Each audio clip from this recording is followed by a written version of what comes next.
폭스바겐 후폭풍이 일파만파 퍼지고 있습니다. 폭스바겐에 이어 아우디 소유자 100여 명도 국내외를 통틀어 첫 집단 소송에 나섰습니다. 농심이 백두산에서 길어올린 천지물로 에비앙을 뛰어넘는 글로벌 생수 브랜드를 만들겠다는 포부를 밝혔습니다. 현대차가 올 3분기 5년 만에 가장 적은 영업이익을 기록했지만 4분기부터는 신차 효과 등에 힘입어 본격적인 회복세에 들어설 것이라는 기대가 나오고 있습니다.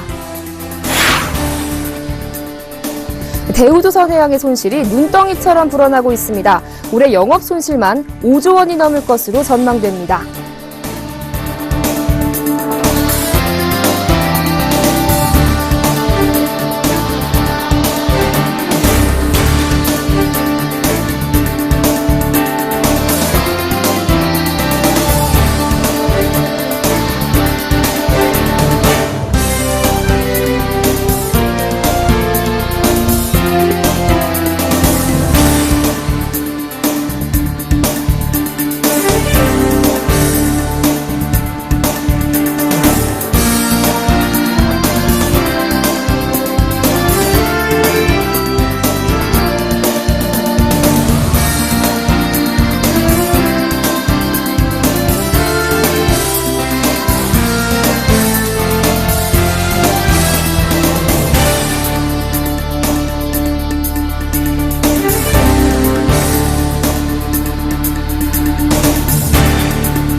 여러분 안녕하십니까? 22일 목요일 센 경제 현장 오늘의 주요 뉴스입니다.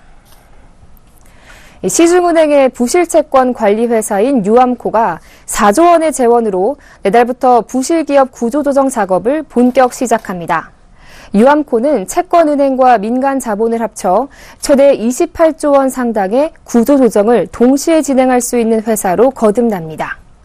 금융위원회와 유암코, 신한, KB국민, 농협 등 8개 은행은 오늘 이 같은 내용을 담은 기업 구조조정 전문회사 설립과 운영 방안을 발표했습니다. 금융위는 유암코가 기업 재무안정 사모펀드인 PEF를 설립해 기업 구조조정에 나서도록 했습니다. 유암코와 채권은행, 민간자본이 힘을 합친 PF가 특정 기업의 채권과 주식을 사들여 구조조정에 나서는 방식입니다. PEF는 기업 여건을 감안해 재무구조를 개선하고 신규 자금을 지원하는 정상화 작업에 나설지 핵심 자산을 매각하는 청파산 절차로 들어설지 결정하게 됩니다.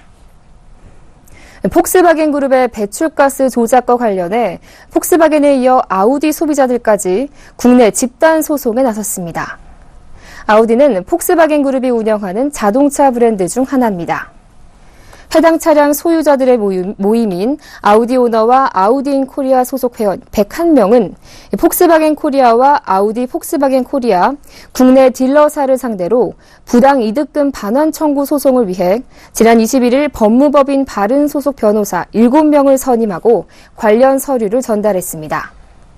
일부 아우디 소비자가 폭스바겐 소비자와 함께 집단 소송에 참여한 적은 있지만 아우디 소유자만 모여 집단 소송에 나선 것은 국내외를 통틀어 처음입니다.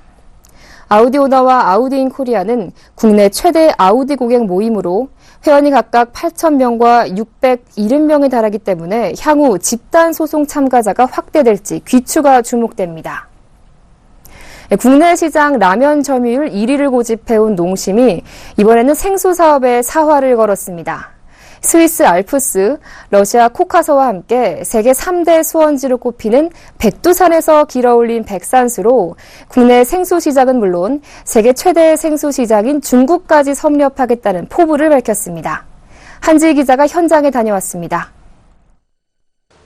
백두산 천지물로 에비앙을 뛰어넘는 글로벌 생수 브랜드를 키우겠다. 창립 50주년을 맞이한 농심이 생수 사업에 본격 뛰어들었습니다. 농심은 소비자들의 입맛에 맞는 물을 찾기 위해 백두산을 선택했습니다.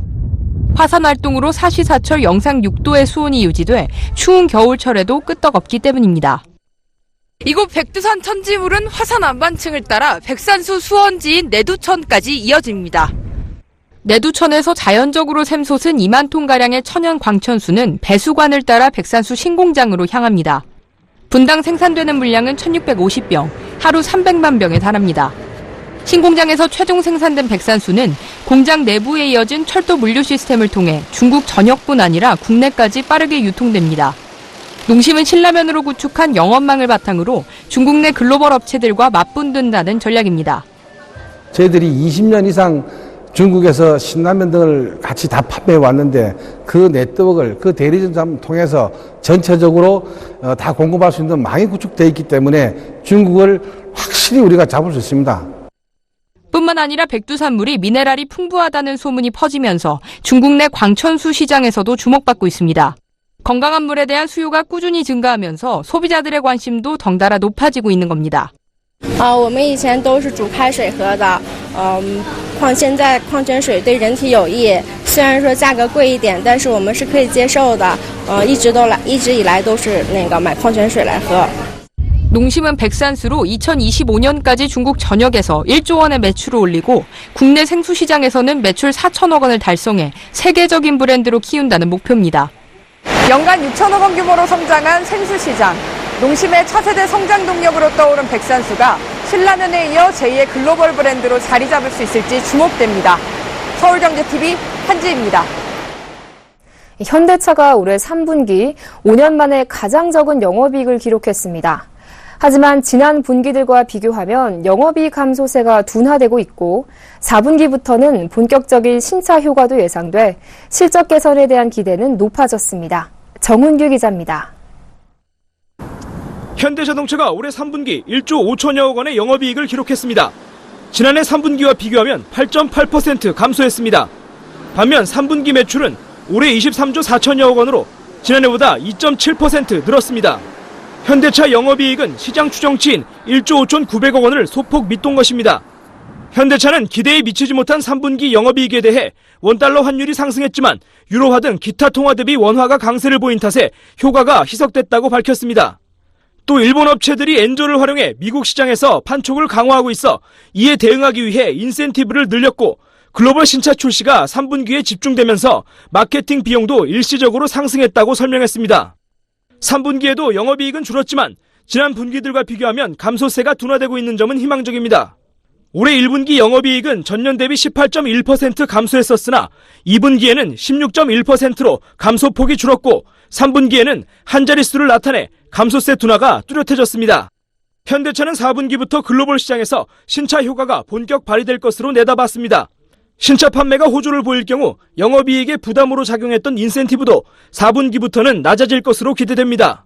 글로벌 주요 시장에서 판매 모멘텀이 강화되고 인센티브가 안정화될 것으로 신차 효과에 의해서 기대를 하고 있고요.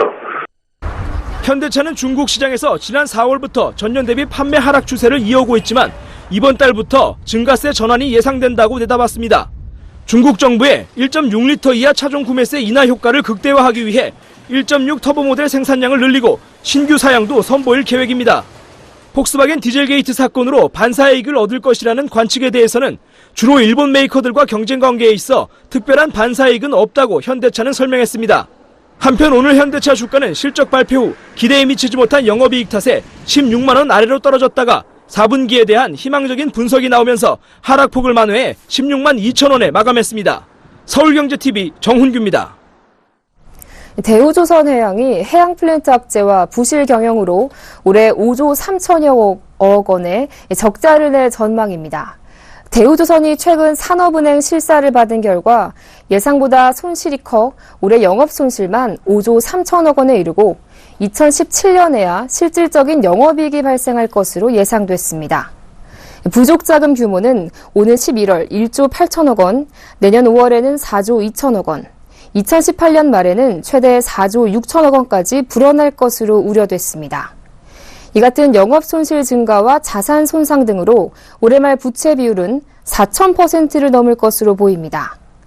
금융당국과 채권은행은 4조 원 안팎의 금융 지원을 담은 대우조선해양 정상화 지원 계획을 전면 보류하고 대우조선의 고강도 자구 계획과 함께 그에 대한 노사 동의서를 먼저 받기로 했습니다. 삼성 엔지니어링이 3분기 적자폭이 1조 5천억 원이 넘는 어닝쇼크를 기록했습니다. 작년 같은 기간과 비교해 적자로 돌아섰습니다.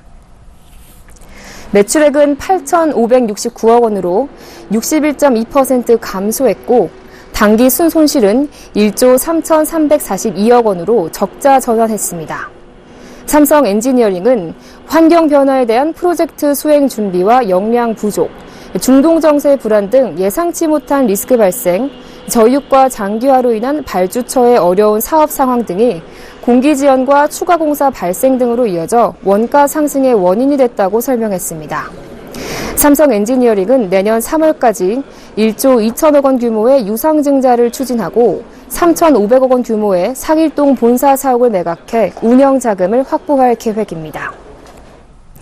SK하이닉스가 7분기 연속 1조 원 이상의 영업이익을 달성했습니다. 향후 실적 전망과 관련해 SK하이닉스는 연말 이후 비수기가 지나면 디램이나 낸드 플래시 모두 수요가 늘어날 것으로 기대했습니다. 이보경 기자가 전합니다. SK하이닉스가 지난 3분기 매출 4조 9,250억, 영업이익 1조 3,832억 원을 기록했다고 밝혔습니다. 7분기 연속 1조 원 이상의 영업이익을 달성한 것입니다. 작년 같은 분기와 비교하면 매출 6.2%, 영업이익 6.3% 증가했습니다. 모바일용 제품 판매 확대와 우호적인 환율에 힘입은 결과입니다.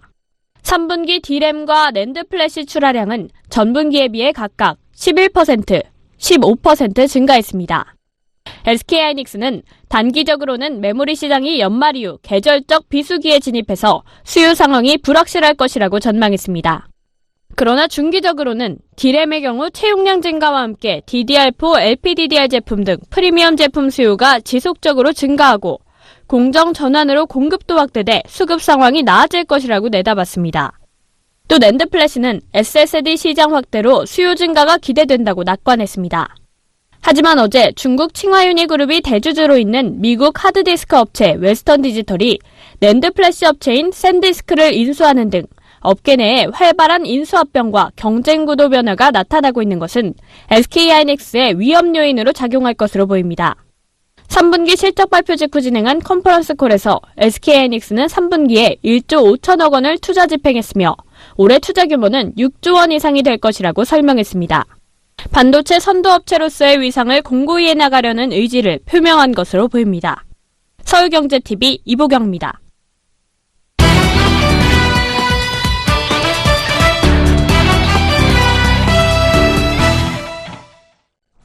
현재 우리나라 자산시장에서 팔리고 있는 국내 주식형 펀드가 868개나 된다고 하는데요. 바야흐로 펀드 홍수 시대입니다. 이 수많은 펀드들 중에서 내 지갑을 불려줄 펀드를 골라내기는 쉽지 않은데요. 내게 만든 펀드는 어떻게 고르면 될지 보도국 양한나 기자와 알아보겠습니다. 안녕하세요. 네, 안녕하세요. 네, 국내 펀드가 800개가 넘는다고 하는데 이 중에서 어떤 펀드에 가입해야 할지 골라내기가 쉽지 않을 것 같습니다. 네, 그렇습니다. 특히 금융 지식이 많지 않은 일반인들은 내게 꼭 맞는 펀드가 무엇인지 알아보는 일이 쉬운 일이 아닌데요.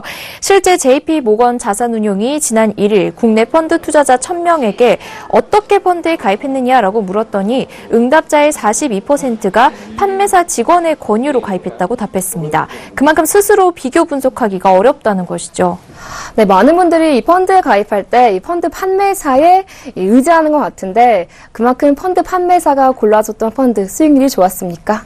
네, 펀드 평가사인 FN가이드가 21개 금융사가 판매하는 국내 주식형 펀드의 3년치 수익률을 분석했는데요. 은행증권 주식형 펀드 판매 잔액 5천억 원 이상을 기준으로 국내 주식형 펀드 수익률을 기본으로 하되 판매액에 따른 가중치를 고려해 산출한 것인데요. 그 결과 수익률 상위 10위권에 증권사가 8곳을 차지했습니다. 은행은 시티, 국민은행 2곳뿐이었고요. 또 판매한 국내 펀드의 3년 수익률이 마이너스가 나온 펀드 판매사도 4곳이나 됐습니다. 이들은 같은 기간 코스피 지수 상승률 1.9%보다 낮은 펀드를 팔고 판매 수수료는 할인 없이 떼어간 것입니다. 펀드 판매사 중 국내 주식형 펀드의 3년 수익률이 25.33%로 가장 높았던 곳은 신영증권이었습니다. 신영증권은 전국 지점수가 18곳밖에 되지 않는데요. 작은 규모에도 타 증권사를 압도하는 고수익을 냈습니다. 비법을 알아보니 펀드를 마트처럼 진열해 몽땅 가져다 파는 게 아니라 투자 철학이 확고하고 확실히 내용을 아는 펀드만 엄선해서 판매한다면서 이미 판매 중인 펀드도 수시로 시스템을 통해 체크하고 당초 투자 철학에서 이탈한 좀비 펀드는 가차없이 제외한다는 것이었습니다. 실제로 신영증권이 판매 중인 국내 주식형 펀드 개수는 199개로 톱10 판매사 중에 가장 적었습니다. 수익률 2위는 시티은행으로 3년 수익률이 14.95%였습니다. 같은 금융지주사 소속의 자산운용사 상품을 더 신경 써서 팔아야 하는 것이 장점으로 꼽혔습니다. 그렇군요. 그렇다면 이 4분기 유망 펀드는 어떤 게 있습니까? 네, 펀드 판매 수익률 상위 10개사가 추천한 4분기 유망 국내 주식형 펀드는 배당, 성장, 대형이라는 키워드로 정리할 수 있겠는데요. 연말 배당 시즌을 앞두고 배당주 펀드를 선호하는 곳이 많았는데 총 10곳 중 5곳이 추천 펀드 리스트에 배당주 펀드를 넣었습니다. 또 외국인 매수세가 본격화되면 고평가 논란이 있는 중소형주보다는 가격이 싼 대형주가 재평가를 받을 것이고 글로벌 저성장 기조 속에서도 브랜드 파워가 강력해서 경쟁력이 있는 성장 기업에 계속 관심을 둬야 한다는 조언도 많았습니다. 신영이나 SF플러스, 이스트 스프링 자산운용의 간판 펀드들이 여러 판매처에서 러브콜을 받았습니다. 신영 밸류 고배당 펀드는 설정액이 3조 원에 달하는 국내 1위 공룡 펀드인데요. 올해 단기 수익률은 마이너스로 다소 저조하지만 5년 수익률은 61%를 웃도는 수준입니다. 이스트 스프링의 코리아 리더스 업종 1등 펀드는 만 8년째 운용 중인데 올해만 1,200억 원의 자금이 몰렸습니다. 아모레퍼시픽이나 CJ, 하나투어 등과 같이 소비 관련 대형주 비중이 높다는 것이 특징입니다. 총 3개사 추천을 받은 에세플러스 코리아 리치투게더 펀드는 펀드 설정 시점인 지난 2008년부터 장기 운용 중인데요. 대형주 편입 비중이 75%로 높지만 조선, 철강과 같은 중후장대 대형주가 아닌 아모레퍼시픽이나 CJENM과 같은 유노멀 대형주에 투자해서 중소형주 강세장에서도 초과 수익을 올렸다는 평가를 받았습니다. 삼성 우량주 장기 펀드는 시가총액 상위 100위 이내의 소수 우량 종목을 중심으로 포트폴리오를 구축하는데 하반기 대형주 중심 시장을 전망하는 한국투자증권, 삼성증권 등 2곳의 추천을 받았습니다. 네, 국내 주식형 펀드와 4분기 유망 펀드까지 보도국 양한나 기자와 함께했습니다. 오늘 말씀 잘 들었습니다. 고맙습니다.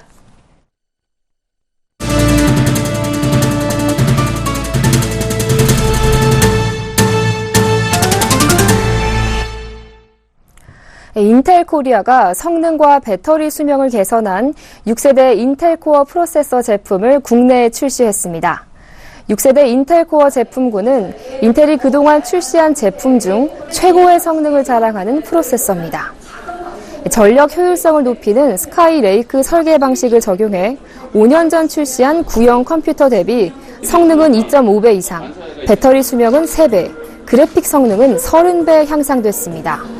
초소형 PC인 컴퓨터 스틱부터 투인원, 노트북, 올인원 데스크탑 PC 등에 폭넓게 쓸 수 있고 4.5W에서 91W까지 소비 전력도 다양하게 맞춰줍니다. 인텔은 6세대 제품군이 2년 만에 데스크톱 전체 라인업을 바꾸는 등 국내 소비자들의 PC 교체 수요를 자극할 것으로 기대했습니다. KT가 아시아와 북미 지역을 잇는 세계 최대 용량의 해저 케이블 통합 관제 센터를 유치했습니다. KT는 오늘 해적 케이블인 이 뉴크로스 퍼시픽 관제센터를 유치해 아시아 태평양 지역 해적 케이블 총 용량의 27%를 담당하게 됐다고 밝혔습니다. 오는 2017년 말 개통 예정인 이 해적 케이블의 총 길이는 14,000km, 전송 용량은 80테라비트 규모입니다. 1,500만 명이 동시에 HD급 화질의 영상을 시청할 수 있는 용량입니다. 단일 통신사가 아시아 태평양에 구축되는 해적 케이블을 통합 관제하는 것은 처음입니다. 프리미엄 콤팩트 SUV 시장의 개척자인 레인지로버 이보크가 심장과 얼굴을 바꾸고 새롭게 돌아왔습니다. 서울 강남구 청담동 시클드로에서 열린 공개 행사에서 첫 선을 보인 뉴 레인지로버 이보크는 기존에 비해 LED 헤드램프, 프론트 범퍼 등이 더 날렵해졌습니다. 유로6 기준을 충족시키는 인제니움 디젤 엔진과 전자동 지형 반응 시스템 등 성능도 업그레이드 됐습니다. 기존 엔진 대비 이산화탄소 배출량은 16% 줄이고 연비는 약 21% 개선됐습니다. 2.0L 터보 인제니움 디젤 엔진은 최고 출력 180마력, 2.0L 터보 가솔린 엔진은 240마력의 성능을 발휘합니다. 뉴 레인지로버 이보크는 이달 말 출시 예정으로 가격은 6,600만 원에서 9천만 원입니다. 새로운 시장을 개척하기 위한 우리 금융권의 해외 진출 소식이 들려오고 있지만 아직은 걸음마 수준인데요. 오늘 열린 서경 금융전략포럼에서 진홍섭 금융감독원장은 글로벌 시장 개척을 위해 금융사가 새로운 수익 모델을 만들어 건설적인 경쟁을 할 수 있도록 유도하겠다고 강조했습니다. 앵커 리포트입니다. 오늘 서울 플라자 호텔 그랜드블룸에서 금융산업 글로벌 강자를 꿈꾸다를 주제로 제9회 서경 금융전략 포럼이 열렸습니다. 이 자리에서 진홍섭 금융감독원장은 금융사가 새로운 수익 모델을 만들 수 있도록 제도적 기반을 만들겠다고 말했습니다. 비슷한 상품을 가지고 국내 시장에서만 경쟁하던 파라다임에서 벗어나서 고부가가치를 창출할 수 있는 신금융 서비스 영역에 대한 도전과 리더십을 발휘해야 할 때라고 생각을 합니다. 앞으로의 금융기조는 금융회사가 새로운 수익 모델을 창출하고 신상품 도입을 촉진할 수 있는 제도적 기반을 조성해서 건설적 경쟁을 유도하는 것이 그 기본 방향이 될 것입니다. 그러면서 지속적으로 현장의 목소리에 귀 기울이고 감독 혁신을 통해 금융사의 자율성을 보장하되 사후적 책임을 높여 금융산업에 대한 국민의 신뢰를 높일 것이라고 역설했습니다. 또 우리 금융이 경제성장과 더불어 발전했지만 이런 성과를 지속하려면 주요 산업이 재편되는 것처럼 과거와 달라진 금융 환경을 대하는 금융사들의 접근도 달라져야 한다고 말했습니다. 금융회사는 기존의 안정적이고 보수적인 영업에서 탈피해서 기업금융과 자산운용의 다각화, 고도화를 통해 자본시장을 비롯한 전 금융권의 과감한 금융서비스 혁신이 이루어져야 한다고 생각을 합니다. 이어 뉴노멀 시대 금융한류 일으키려면이라는 제목으로 주제 강연에 나선 전은조 맥킨지 서울사무소 파트너는 자국 시장을 지배해야 글로벌 시장에서도 성공할 수 있다며 글로벌 역량이 당장 없다면 돈을 주고 외부에서 사와야 한다고 제안했습니다. 우리는 역량이 없으니까 작은 규모로 일단 테스트부터 해보자라는 고민들을 많이 하시는데 작은 규모로 한국 모델이죠. 테스트부터 전혀 현지에서 먹히지 않는 규모로 나가서는 딱 그만큼만 실패하고 나올 수밖에 없는 그런 모델밖에 안 됩니다. 그래서 저희는 강하게 말씀드린 게 사시라는 겁니다. 사람을 사시라는 겁니다. 오늘 서경 금융전략포럼에는 진홍섭 금융감독원장과 정운택 국회 정무위원장을 비롯 정관계와 금융권 주요 인사 400여 명이 참석해 우리 금융산업이 세계시장에서 나아가야 할 방향을 심도 있게 모색했습니다. 서울경제TV 정한입니다. 용인 서울 간 민자고속도로의 통행료가 오는 29일부터 10% 인하되고 앞으로도 통행료 인상이 빈번하게 이뤄지지 않도록 조정됩니다. 전국경제인연합회 재계인사이트 독자를 대상으로 한 설문조사에서 한국을 대표하는 경영인의 최고 어록으로 정주영 현대명예회장의 이봐 해봤어가 뽑혔습니다. 자동차 제작사가 리콜 대상 차량 소유자에게 등기로 리콜 통지서를 발송하고 주소지 정보를 국토부에서 제공받을 수 있는 방안이 추진됩니다. 지난달 돌고래호 전복 사고를 계기로 드러난 낚시 어선의 허술한 안전관리 개선을 위해 여객선 기준에 맞춰 승객 13인 이상인 낚시 어선은 선원수를 1명에서 2명으로 늘려야 합니다.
안녕하세요. K웨더 라이프스타일 예보 윤지향입니다.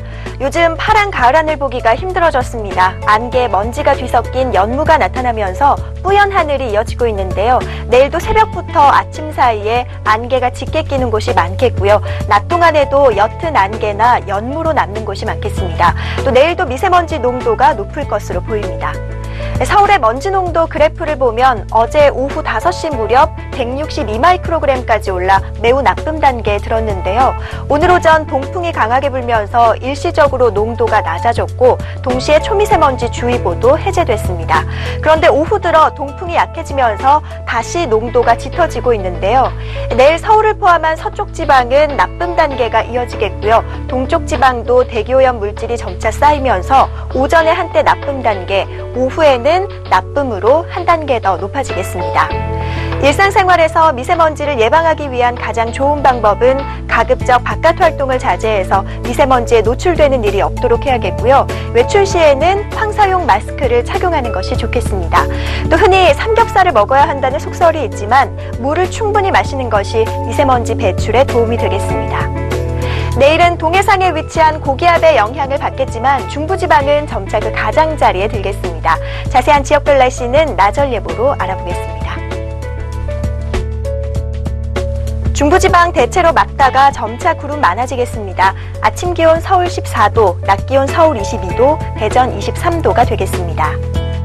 동해안 지방은 구름이 다소 지나겠습니다. 낮 기온 20도 안팎으로 오늘보다 높을 것으로 보입니다. 남부지방은 대체로 맑겠습니다. 아침 기온 15도 안팎, 낮 기온 광주 24도, 부산 23도로 예상됩니다. 물결은 제주도 남쪽 먼바다에서 최고 3m로 높게 일겠고요. 그 밖의 해상은 0.5에서 2.5m로 일겠습니다. 토요일 중부지방에 비가 조금 내리면서 미세먼지 농도가 낮아지겠고요. 다음 주 화요일 전국에 비가 내리고 바람도 강하게 불면서 추워지겠는데요. 대기질은 깨끗해질 것으로 전망됩니다. 날씨였습니다.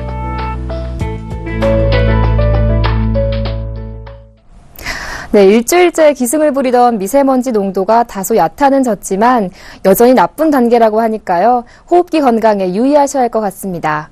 새 경제 현장 여기서 마칩니다. 시청해주신 여러분 고맙습니다.